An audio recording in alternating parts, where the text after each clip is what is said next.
Liquor స్కామ్‌కు సంబంధించి ఏపీలో SIT అయితే దూకుడు పెంచినట్టుగా తెలుస్తుంది. ఇప్పటికే ఆ ఈడీ కూడా ఈ లిక్కర్ స్కామ్‌కు సంబంధించి నిన్నగాక మొన్న 2 తెలుగు రాష్ట్రాల్లో దాదాపు 12 చోట్ల ఒకేసారి సోదాలు చేసింది. మనందరికీ తెలుసు. కీలకమైనటువంటి ఆధారాలు కూడా సేకరించింది. సో ఇప్పుడు సిట్ కూడా రంగంలోకి దిగింది. ఇందులో ఏదైతే మద్యం రవాణాలో 400 కోట్ల రూపాయల స్కామ్ జరిగిందని ఇప్పటికే విజిలెన్స్ అధికారులు గుర్తించారు.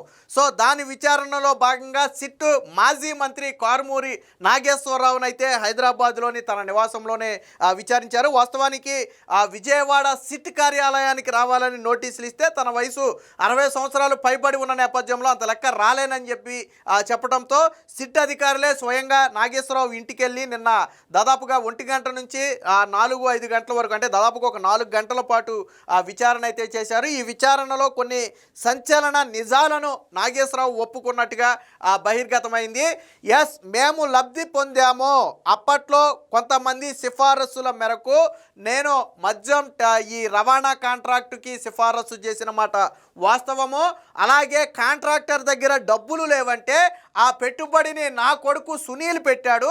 ఆ పెట్టుబడి పెట్టినందుకు ప్రతిఫలంగానే మేము కాంట్రాక్టర్ దగ్గర నుంచి డబ్బులు కూడా తీసుకున్నామని చెప్పి స్వయంగా మాజీ మంత్రి కారుమూరి నాగేశ్వరరావు ఒప్పుకోవడంతో ఇది వైసీపీలో ఒక గుబులుగా మారింది. ఎందుకంటే ఇప్పటివరకు వైసీపీ చెప్పేదేంటి, లిక్కర్ స్కాము లేదు, ఏ స్కాము లేదు, ఇదంతా చంద్రబాబు వేధిస్తున్నాడని కదా చెప్పేది.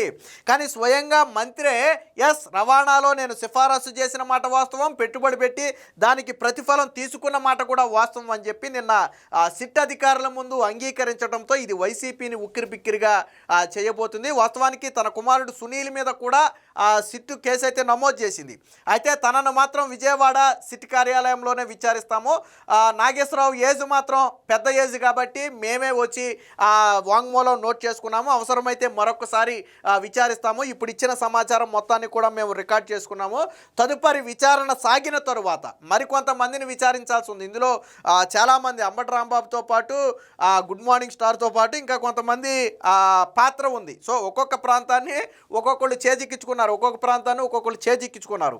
సో వాళ్ళను కూడా విచారించాల్సి ఉంది. సో విచారణ తరువాత అవసరమైతే మళ్ళీ వీళ్ళ దగ్గరికి కూడా వచ్చే అవకాశం ఉందని తెలుస్తుంది. మొత్తంగా లబ్ధి పొందిన మాట వాస్తవమే, కాంట్రాక్టర్ నుంచి ముడుపుల రూపంలో లంచాలు తీసుకున్న మాట వాస్తవమేనని చెప్పి స్వయంగా మంత్రి ఒప్పుకున్నాడు. కాకపోతే అది ఎందుకు తీసుకున్నాడు, మేము పెట్టుబడి పెట్టాం కాబట్టి ప్రతిఫలంగా మేము వాళ్ళ దగ్గర నుంచి డబ్బులు తీసుకున్నామని చెప్పి మంత్రి అయితే చెప్పడం జరిగింది. దీనికి సంబంధించినటువంటి బ్యాంకు లావాదేవీలతో పాటు ఇతర వ్యవహారాలన్నీ కూడా ఆల్రెడీ సిట్ అయితే ఇన్వెస్టిగేషన్ చేస్తుంది. దీనికి సంబంధించినటువంటి వార్త ఒకటి వచ్చింది, ఒకసారి చూద్దాం. అవును, లబ్ధి పొందాం. మద్యం రవాణా వ్యవహారంలో మాజీ మంత్రి కారుమూరి అంగీకారం. హైదరాబాద్లో 4 గంటల పాటు సిట్టు విచారణ. మంత్రి హోదాలో కాంట్రాక్టర్కు సిఫారసు చేశా, డబ్బులు లేవనటంతో మేమే పెట్టుబడి పెట్టాము, అందుకు ప్రతిఫలమే తీసుకున్నామని చెప్పి. అంటే వాస్తవానికి ఇది సిగ్మా లాజిస్టిక్ అనే ఒక దానితో ముడిపడి ఉంది. ఎవరిది సిగ్మా లాజిస్టిక్ అంటే రాజు కసిరెడ్డికి చెందినటువంటి సంస్థ. వాస్తవానికి గతంలో ఇది కలెక్టర్ల ఆధ్వర్యంలో ఉండేది. ఈ బేవరేజెస్ కార్పొరేషన్ డిపో నుంచి లిక్కర్ షాపులకు మద్యాన్ని సరఫరా చేయాలి. గతంలో మొదట్లో గవర్నమెంట్ వచ్చిన మొదట్లో ఏం చేశారంటే అది కలెక్టర్లు నిర్ణయించేవారు. ఆ జిల్లాలోని మద్యం రవాణాకు సంబంధించినటువంటి కాంట్రాక్టర్ని కలెక్టర్లు నిర్ణయించేవారు. వాస్తవానికి గత టీడీపీ హయాంలో ఎంత ఉండేదంటే ఒక మద్యం కేసు సరఫరాకి 13 రూపాయలు చెల్లించేవాళ్ళు లీగల్గా. సో అది మొదట్లో వైసీపీ వచ్చిన మొదట్లో కూడా అదే ఉంది. కానీ వైసీపీ నేతలకు ఇక్కడే దుర్బుద్ధి పుట్టింది. ముఖ్యంగా రాజకసిరెడ్డికి ఒక ఐడియా వచ్చింది. అసలు ఎందుకు ప్రభుత్వము కలెక్టర్లు వీళ్ళందరూ కలెక్టర్లకు ఎందుకు దీన్ని ఇవ్వాలి, దీన్ని కూడా సెంట్రలైజ్ చేసేసి మన చేతుల్లోకి తెచ్చుకుంటే ఆ తర్వాత మన ఇష్టం వచ్చిన వాళ్ళకి ఇచ్చుకోవచ్చు కదా అని ఒక ఐడియా రావడంతో తర్వాత కలెక్టర్లని కట్ చేసి దీన్ని మొత్తాన్ని కూడా బేవరేజెస్ కార్పొరేషన్ ఎండీ దగ్గరికి మార్చేశారు. అంటే ఎవరికి కాంట్రాక్టు ఇవ్వాలి అనేది ఎండీ డిసైడ్ చేస్తాడు. అప్పుడు ఏం చేశాడు, అప్పుడు వైసీపీ నాయకులు ఒక్కొక్క ప్రాంతాన్ని ఒక్కొక్కరు పంచుకున్నారు. అందులో ఉభయ గోదావరి జిల్లాలను మంత్రి కారుమూరి నాగేశ్వరరావు తీసుకోవడం జరిగింది. తీసుకున్న తర్వాత ఏం చేశాడు, కాంట్రాక్టర్ను సిఫారసు చేయటమే కాకుండా ఆ కాంట్రాక్టర్ నుంచి డబ్బులు తీసుకున్నాడు. కాకపోతే నాగేశ్వరరావు ఏమంటాడంటే మేము డబ్బులు పెట్టుబడి పెట్టాము, ప్రతిఫలం తీసుకున్నామని చెప్తున్నాడు. పెట్టుబడి పెట్టాడా లేదా కాంట్రాక్టర్ నుంచి ముడుపులు తీసుకుని దీన్ని సిఫారసు చేశాడు అనేది విచారణలో తేలుతుంది. దీనికి సంబంధించిన వార్త కూడా ఉంది, ఒకసారి చూద్దాం. వైసీపీ ప్రభుత్వంలో నేను మంత్రిగా ఉన్నప్పుడు మద్యం సరఫరా కాంట్రాక్టు కోసం ఎవరో సంప్రదిస్తే సిఫారసు చేశాను. కాంట్రాక్టు పొందిన తర్వాత డబ్బులు లేవన్నారు. అసలు ఒక వ్యక్తి కాంట్రాక్ట్ అడిగాడంటే డబ్బులు లేకుండా కాంట్రాక్ట్ ఎలా అడుగుతారు? నేను గవర్నమెంట్ నుంచి కాంట్రాక్ట్ అడగాలి, రోడ్డు కాంట్రాక్టో ఇంకో కాంట్రాక్ట్ అడగాలనుకో, ముందు దానికి సరిపడా పెట్టుబడి పెట్టుకోగల సమర్థత నా దగ్గర ఉంటేనే నేను కాంట్రాక్ట్ కోసం వెళ్తా. అది లేకుండా నేను వెళ్ళిపోయి కాంట్రాక్ట్ నేను తీసేసుకున్న తర్వాత మళ్ళీ వెళ్ళిపోయి గవర్నమెంట్ నా దగ్గర డబ్బులు లేవంటే కుదురుద్దా? సో మరి ఈ లాజిక్ ఈయన చెప్తున్నాడు, మరి అది ఎంతవరకు నిజం అనేది చూడాలి. కాంట్రాక్టు తీసుకున్న తర్వాత అంట కాంట్రాక్టర్ డబ్బులు లేవన్నాడట. దాంతో మా అబ్బాయి కారుమూరి సునీల్ పెట్టుబడి సర్దుబాటు చేశాడు, అందుకు ప్రతిఫలంగా మద్యం సరఫరా కాంట్రాక్టర్ మాకు డబ్బులు చెల్లించాడు అని మాజీ మంత్రి కారుమూరి నాగేశ్వరరావు సిట్ అధికారులకు వెల్లడించినట్లుగా తెలిసింది. జగన్ హయాంలో మద్యం సరఫరా ఆర్డర్లలో 3,500 కోట్ల రూపాయల స్కామ్ జరిగిన సంగతి తెలిసిందే. అయితే ఇదే మద్యాన్ని రాష్ట్ర బేవరేజెస్ కార్పొరేషన్ డిపో నుంచి అప్పటి ప్రభుత్వ లిక్కర్ షాపులకు రవాణా చేసే టెండర్లలో కూడా భారీ కుంభకోణం జరిగింది. కూటమి ప్రభుత్వం వచ్చాక ఈ భాగోతాన్ని తేల్చే బాధ్యతను విజిలెన్స్ అండ్ ఎన్ఫోర్స్మెంట్ విభాగానికి అప్పగిస్తే 2019కు ముందు అంటే టీడీపీ హయాంలో ఒక్కో మద్యం కేసు సరఫరా రవాణాకు 13 రూపాయలు చెల్లించేవాళ్ళు. కానీ జగన్ వచ్చిన తర్వాత 2020 తర్వాత ఏం చేశారంటే ఈ 13 రూపాయలని ఒకేసారి 34 రూపాయలకు పెంచారు. సో ఇది మొత్తం కూడా దోచుకోవడం కోసం పెంచినటువంటి మొత్తం, ఏ ప్రాతిపదిక లేకుండా ఎటువంటి అంచనాలు లేకుండా కేవలం నోటి మాటగా దీన్ని 34 రూపాయలు ఎలా పెరుగుద్ది? 13 రూపాయలు 15 అవ్వాలి, 20 అవ్వాలి మహా అయితే, పోనీ డబల్ అయినా కానీ 26 అవ్వాలి. కానీ ఎందుకు 34 రూపాయలు అయింది? ఏం పెరిగిపోయిందని అది పెరిగింది. సో ఇదంతా దోచుకోవడానికి వీళ్ళు ఆడినటువంటి ప్లాన్ ఇది.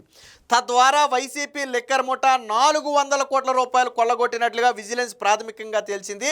వైసీపీ నేతలు ప్రాంతాల వారీగా బినామీలను ముందుంచి కొల్లగొట్టారని నివేదించింది.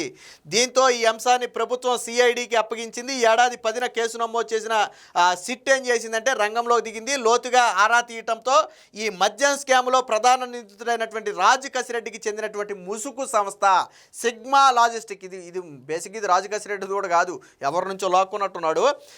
సిగ్మా లాజిస్టిక్ పాత్ర వెలుగులోకి వచ్చింది. మొత్తం దందా ఇక్కడి నుంచే మొదలై అప్పటి వైసీపీ పెద్దల ఆదేశాలతో జిల్లాల్లోని వైసీపీ కీలక నేతలు సబ్లీజులు దగ్గించుకున్నట్టుగా తెలిసింది. రాయలసీమలో చిత్తూరు జిల్లాకు చెందిన విజయానందరెడ్డి, ధర్మవరంలో మాజీ ఎమ్మెల్యే అయినటువంటి కేతిరెడ్డి వెంకటరామరెడ్డి, గుంటూరులోనేమో అంబటి రాంబాబు, ఉభయ గోదావరి జిల్లాల్లో మంత్రి కారుమూరి నాగేశ్వరరావు, ఉత్తరాంధ్రలో బొత్స సత్యనారాయణ మేనల్లుడైనటువంటి మజ్జి శ్రీనివాసరావు. సో ఒక్కొక్క ప్రాంతాన్ని ఒక్కొక్కళ్ళు పంచుకున్నారు, మొక్కలు చేసి మొత్తం ఒకడే తీసుకోకుండా ఎవరైతే జగన్మోహన్ రెడ్డికి ప్రధాన సన్నిహితులుగా ఉన్నారో వాళ్ళు ఒక్కొక్క ప్రాంతాన్ని ఒక్కొక్కళ్ళు అయితే పంచుకున్నారు. విచారణ నిమిత్తం కారుమూరి ఆయన కుమారుడు సునీల్కు నోటీసులు ఇచ్చింది. అయితే అనారోగ్య కారణాలతో తాను విజయవాడ రాలేకపోతున్నానని చెప్పడంతో సిట్ అధికారులే స్వయంగా హైదరాబాద్ ఆయన ఇంట్లో విచారించారు. ఈ విచారణలో ఒక ఎస్పీతో పాటు ఇద్దరి డిఎస్పీ స్థాయి అధికారులు అయితే పాల్గొన్నారు. మధ్యాహ్నం 1 గంట నుంచి దాదాపు 4 గంటల పాటు ఈ విచారణ అయితే సాగింది. ఈ సందర్భంగా తాము మద్య రవాణా కాంట్రాక్టుతో లబ్ధి పొందిన మాట వాస్తవమేనని, అయితే కాంట్రాక్టును సిఫారసు చేసినందుకు నేను ఆ లబ్ధి పొందలేదు, పెట్టుబడి పెట్టినందుకు మాత్రమే నేను లబ్ధి పొందానని చెప్పి చెప్పడం అయితే జరిగింది. సో అదే అంశాన్ని అయితే సిట్ అధికారులు రికార్డ్ చేసుకున్నారు. ఆయన వయసు 60 సంవత్సరాలు పైబడి ఉండటంతో ఆయన కోరిన విధంగా హైదరాబాద్లో విచారించామని చెప్పారు. అవసరమైతే మరోసారి విచారిస్తామన్నారు. ఆయన కుమారుడు సునీల్ పైన కూడా కేసు నమోదు చేశామని, సునీల్ని మాత్రం విజయవాడలోని సిట్ కార్యాలయానికి పిలిపించి విచారిస్తామని చెప్పి అయితే చెప్పడం జరిగింది. సో మొత్తంగా ఈ 400 కోట్ల రూపాయల స్కామ్లో మంత్రి పాత్ర ఉన్నట్టుగా స్వయంగా ఆయనే ఒప్పుకున్నాడు. అసలు ఇప్పటి వరకు స్కామే జరగలేదన్నటువంటి వైసీపీ గొంతులో ఇప్పుడు మంత్రి నిజాన్ని ఒప్పుకోవటంతో గొంతులో పచ్చి వెలక్కాయ పడినట్టుగా అయింది. సో ఏది ఏమైనా మొత్తంగా ఈ 3,500 కోట్ల రూపాయల లిక్కర్ స్కామ్కు సంబంధించి రవాణాలోనే 400 కోట్ల రూపాయల స్కామ్ జరిగితే దీన్ని కేతిరెడ్డితో పాటు బొత్స సత్యనారాయణ మేనల్లుడు మజ్జి శ్రీనివాస్తో పాటు విజయానంద్తో పాటు అంబటి రాంబాబుతో పాటు కారుమూరి నాగేశ్వరరావు వీళ్ళందరూ కూడా పంచుకున్న మాట వాస్తవం. అందులో ఈ 400 కోట్ల రూపాయలు ఏదైతే రవాణాలో 13 రూపాయలని 34 రూపాయలకు పెంచి దోచుకున్నారో ఈ వ్యవహారానికి సంబంధించి విజిలెన్స్ అయితే విచారణ అయితే కొనసాగిస్తుంది. మొత్తంగా ఇప్పుడు మాజీ మంత్రి నాగేశ్వరరావు వాస్తవాన్ని ఒప్పుకోవడంతో వైసీపీ వైసీపీ అయితే ఇరకాటంలో పడింది. మిగిలిన నేతలను కూడా విచారించిన తర్వాత దీనికి సంబంధించిన మరికొన్ని వాస్తవాలు వెలుగులోకి వచ్చే అవకాశం అయితే ఉంది.